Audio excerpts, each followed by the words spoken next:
Right. Hello, welcome back.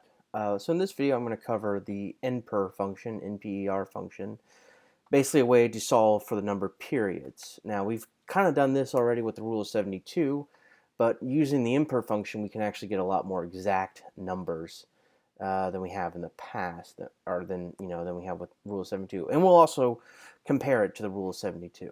Okay. So, of course, the problem with the rule of 72 is that it always has to be, only looking at a doubling, right? Which might not always be the case. Let's look at the first one. So you currently have $1,513.62 in a savings account, earning an annual interest rate of 4.327%. You have committed to not withdraw any money until the savings account has reached $25,000. How long will you have to wait until you have reached your goal?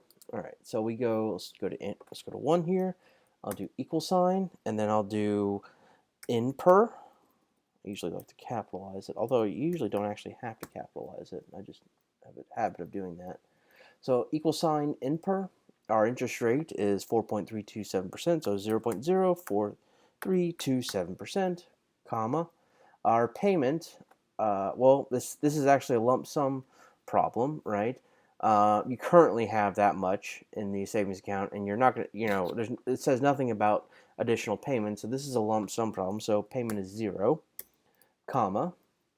Now that $1,513.62, that is a present value, and because that's sort of not accessed right now, it has to be a negative, so it's 1513.62, and comma, and then our future value is going to be, well, 20, oops, did not mean to do that, 25,000, right?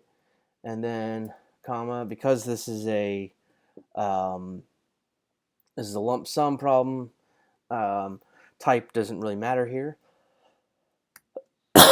So we can just do comma and then close the parentheses, and we can see that at this interest rate, it's going to take quite a while for this $1,513.62 in savings to reach $25,000. It's going to take 66 years, so you might want to consider putting some more in there if you can, or changing this just to an annuity, or putting more in over time. Okay, so that was a lump sum problem. Let's look at another lump sum problem. Suppose that you can earn an annual interest rate of 7.183%. How long will it take for you to double your savings at this interest rate? Okay, so normally you could just do use the rule of 72. So if I do equal sign 72 and divide it by 7.183, I'll get that, it'll take about approximately 10 years, right, for us to double your money. Now, I don't put how much money you put in and how much money you get out, but we already know it's going to be, we can use any number we want. So I'm just going to use $1 and then see how long it takes to turn into $2, right? So let's use the NPER function, equal sign NPER, open parentheses. And of course, this has to be put in as a decimal, so it's 0.0718. That's the interest rate. There's no payment because this is a lump sum problem. And so basically, let's just think it can be the present value and the future value can be anything so long as the future value is always double the present value, right? So in this case, I'll just do, because it's a problem where you're depositing some money into the account, present value is still negative. So it's going to be -1. See how long it takes to double, so that'll be 2. And then, oops, sorry about that. And again, this is a lump sum problem, so we don't need to worry about type. Close the parentheses, and we see that it'll take 9.992 years. So basically the same thing, right? 10 years, right? A little less, but yeah, basically. So the rule of 72 is pretty good. It's pretty close, right? It'll always get you there pretty close. All right, so let's look at 3.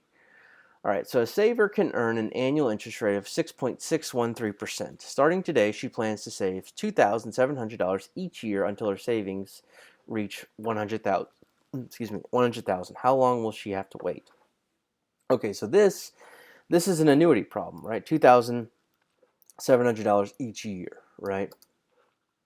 And she's going to start today, so that indicates it's an annuity due, okay?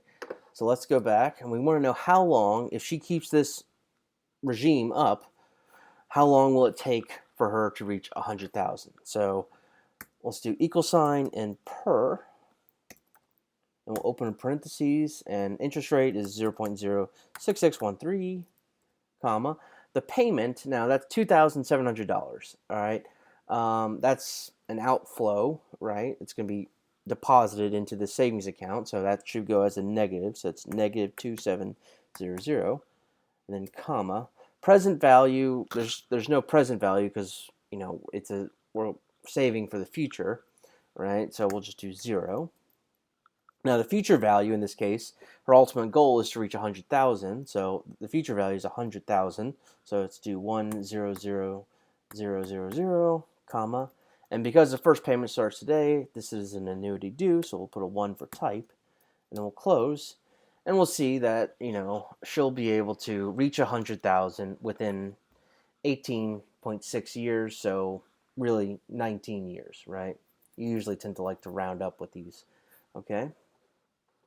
All right, number 4, Bertie Wooster has $847,922.51 in a savings account that earns an annual interest rate of 5.924%. As a man of leisure, quote unquote, he spends $74,308 each year. Assuming that Mr. Wooster has largely withdrawn his income for the current year, how long will he be able to keep up his lifestyle? Okay, so this comes from that show, Jeeves and Wooster. So basically, you know, now this is also an annuity problem, right? This is how much he's withdrawing from his savings each year. This is how much he has in current savings. Now, this part here, he's basically largely withdrawn his income for the current year. This is basically to say that this is an ordinary annuity, not an annuity due, right? So the first payment is going to start, or first withdrawal of money is going to start in, you know, 1 year. Okay, so let's see. So we have, all right, so let's do equal sign NPER. So how long is he going to be able to keep this up, right? You know, before he has to either cut down his expenses and, you know, change his lifestyle, or maybe start earning income through a job or something. Okay, so the rate, all right, so the rate is 5.9024%, so 0.05924 in comma. The payment, this is a payment to him, so it should be positive. So that's 74,308, okay? Because this is coming to him that he can use to spend, this is positive. And then comma, and then he has $84,922.51 in savings. So this is not what he does. You know, it's not an outflow per se, but it is. You know, he doesn't have access to it, or he's not going to have access to it, right, in the immediate future. So it's going to be a negative. So negative 847,922.51, and then comma. There's no future value because he might, you know, at some point he's going to run out. So that's 0. And because, you know, we've essentially assumed that this is an ordinary annuity, we'll put a 0 for type. Close the parentheses, equal. And so he'll be able to keep this up for basically 19 years, right? Maybe 20, right? So it's, you know, he's at some point, once he gets to that 19th or 18th or 19th year, he's going to have to start changing some things. All right, so that'll do it for this one. In the next video, I'm going to go over the rate function. All right, have a good one. Bye.